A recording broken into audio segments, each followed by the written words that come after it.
नाम पर आप जमा करते हो। ब्राह्मण जमा करता है कि हम हिंदू है, मुसलमान कहते हैं कि ये हिंदू है, तो ब्राह्मण के अकाउंट में हिंदू के नाम पर जमा हो जाता है। तो मुसलमानों को मैं हाथ जोड़ के विनती करता हूं कि आप हमको हिंदू कह के गाली मत दो।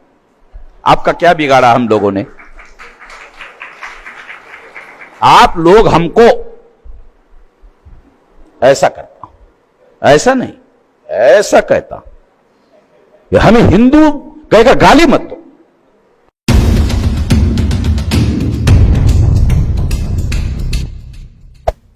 पहला नंबर संकट किसका है कि जब एससी एसटी ओबीसी को एससी एसटी के नाम पर संविधान ने अधिकार दिया तो उसको हिंदी को अकाउंट में जमा कर दिया जाता है।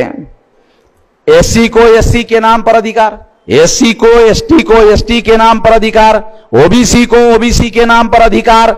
जब एससी एसटी ओबीसी को हिंदू के अकाउंट में जमा कर दिया जाता है और हिंदू के अकाउंट का अकाउंट होल्डर ब्राह्मण है। आ रहा, समझ में आ रहा है? एससी को संवैधानिक अधिकार, एसटी को संवैधानिक अधिकार, ओबीसी को संवैधानिक अधिकार, एससी एसटी ओबीसी के नाम पर अधिकार, हिंदू के नाम पर कोई अधिकार नहीं। मैं यहां जो एससी एसटी लोग ओबीसी के लोग बैठे हैं ना, वो थोड़ा वो भी जान ले। मैं आप लोगों को बताना चाहता हूं कि जब एससी एसटी ओबीसी के लोगों को हिंदू बनाया जाता है, हिंदू विमर्श की वजह से, चर्चा की वजह से, तो उनके सारे संवैधानिक अधिकार समाप्त हो जाते हैं। तो पहले नंबर का संकट मुसलमान का नहीं है।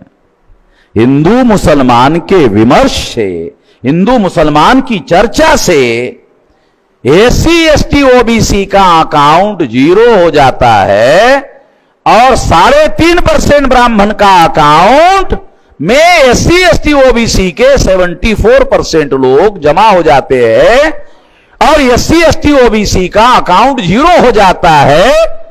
और ये जो हिंदू नाम के अकाउंट में जमा हो जाता है, इसका अकाउंट होल्डर ब्राह्मण है। अब देखो कानून क्या कहता है, आपने बैंक में अकाउंट निकाला तो आप ही मालिक है। ये हिंदू का मालिक हिंदू नहीं है। ये भी आपके समझ में नहीं आता। ये भी थोड़ा मुस्लिम लोगों का जो है ना, ये समझना भी बहुत जरूरी है कि ये हिंदू का जो अकाउंट है देश में, इसका मालिक हिंदू नहीं है, इसका मालिक ब्राह्मण है। जब मुसलमान के विरोध में फसाद करना होता है तो कोई ब्राह्मण मुसलमान का घर जलाने के लिए कभी सामने नहीं आता। कभी भारत में जितने फसादात हुए सारे डॉक्यूमेंट रिकॉर्ड चेक कर लो, एक भी ब्राह्मण नहीं मरा फसाद में। अरे जाता ही नहीं तो फसाद में मरेगा कैसे ब्राह्मण? अरे क्या तुम समझते नहीं हो भाई? अरे फसाद में शामिल होगा ब्राह्मण तो मरेगा या तो मारेगा, दो ही बातें होगी ना। जाता ही नहीं तो साले मरेगा कैसे? कोई रिकॉर्ड अवेलेबल नहीं है। माइनॉरिटी कमीशन के लोगों को पूछा मैंने, माइनॉरिटी कमीशन के चेयरमैन को पूछा कि कितने फसाद, कहा क्या गिनती करे भाई। फसाद जो है, इतने फसाद, कांग्रेस का हमारे ऊपर कर्म है। ने कहा कर्म का क्या मतलब है? कृपा है।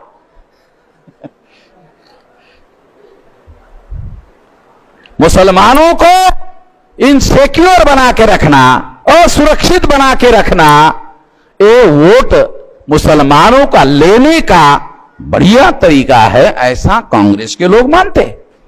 मुसलमान का काम करने से मुसलमान कांग्रेस को वोट नहीं देता है, मुसलमान को असुरक्षित करने से मुसलमान का वोट कांग्रेस को मिलता है, ऐसा कांग्रेस के लोग मानते हैं।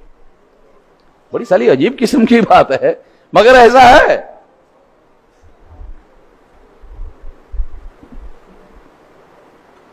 तो मैं बुनियादी बात आपको बता रहा हूं, बहुत फंडामेंटल बात बता रहा हूं।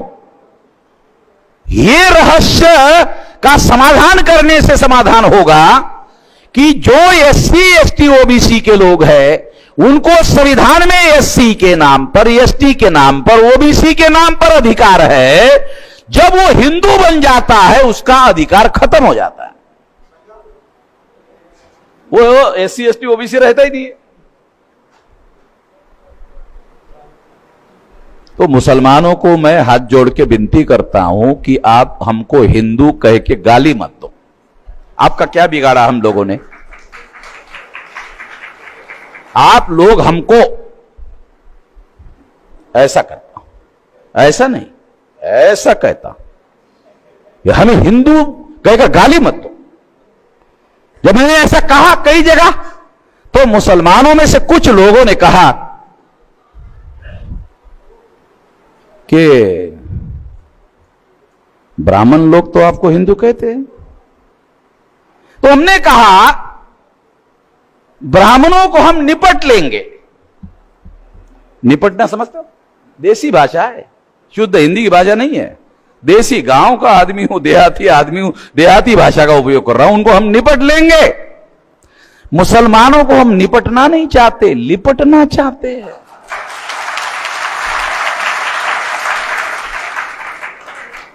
उनसे निपटना नहीं चाहते, उनसे निपटेंगे। वो हजारों साल के दुश्मन है। तो आपको बताने के लिए कह रहा हूं कि आप हमें हिंदू मत कहो। ब्राह्मणों को कहने दो, उनको निपट लेंगे। आपके ब्राह्मण जब हमें हिंदू कहता है तो उसकी एक समस्या है।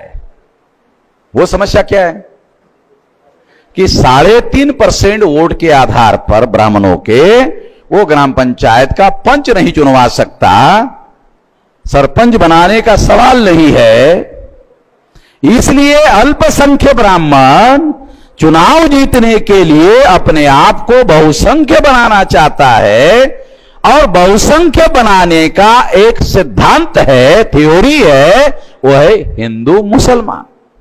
इस हिंदू मुसलमान के थ्योरी से हम लोग एससी एसटी ओबीसी के लोग जो है 74.5% जीरो हो जाते हैं। क्योंकि जब अकाउंट में हिंदू के नाम पर आप जमा करते हो, ब्राह्मण जमा करता है कि हम हिंदू है, मुसलमान कहते हैं कि ये हिंदू है, तो ब्राह्मण के अकाउंट में हिंदू के नाम पर जमा हो जाता है। जब एससी एसटी ओबीसी हिंदू के नाम पर जमा हो जाता है, ब्राह्मण जमा कर लेता है, आप भी जमा कर लेते हो, तो हमारा अकाउंट जीरो हो जाता है। इसलिए कह रहा हूं कि आप हमारा अकाउंट जीरो क्यों करना चाहते? क्या दुश्मनी है हमारी? प्रोफेसर साहब क्यों जीरो करना चाहते हमको? जब जीरो करोगे तो इन्हीं जीरो लोगों को झुंड में तब्दील करके मुसलमानों के बस्ती पर ब्राह्मण हमला करवाता है। कोई फसाद में, जितने भी फसाद भारत में हुए, कोई ब्राह्मण शामिल नहीं है।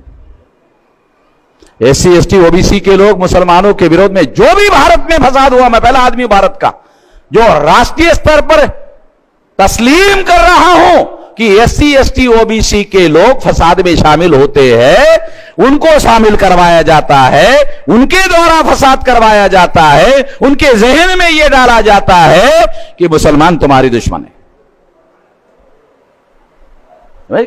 मुसलमानों को यह समस्या का समाधान करना होगा कि मुसलमान कैसे दुश्मन है भाई, हमारे एससी एसटी ओबीसी के दुश्मन कैसे? मुसलमानों ने वर्ण व्यवस्था नहीं बनाई तो दुश्मन कैसे? मुसलमानों ने जाति व्यवस्था नहीं बनाई, दुश्मन कैसे? मुसलमानों ने अस्पृश्यता नहीं बनाई, दुश्मन कैसे? मुसलमानों ने आदिवासियों को सेग्रीगेट नहीं किया, दुश्मन कैसे? मुसलमानों ने शूद्रत्व ओबीसी पर नहीं थोपा। मुसलमानों को हिंदुत्व मालूम है, मुसलमानों को शूद्रत्व मालूम ही नहीं है।